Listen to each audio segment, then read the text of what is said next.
Ted Wyman here from the Winnipeg Sun, along with Daniel Austin of the Calgary Sun, Post Media.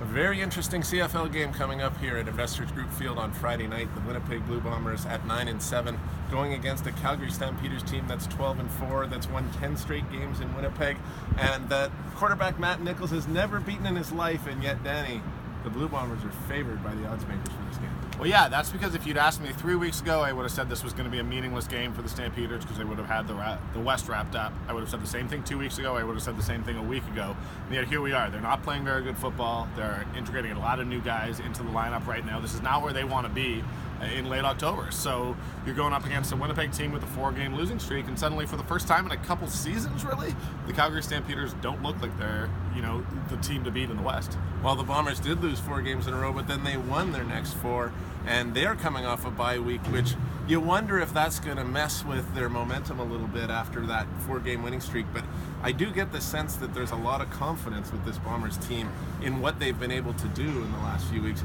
particularly on defense, and that all starts with Adam Bighill, who's really had an incredible season. It's one of the interesting things about this game, right, is that Adam Bighill or Alex Singleton on the Stampeders are the two linebackers probably most likely to get the most outstanding defensive player nominee coming out of the season. So these are two very good defenses, and I don't know that I necessarily thought the Bombers were going to be this good defensively, but they have been. I mean, we were looking at it earlier, and this is the #1 offense in Winnipeg in the league versus the #2 offense, and then the #1 defense in Calgary against the #1 or the #2 defense. It's these are two very good football teams. Yeah, and that's of course in terms of points scored.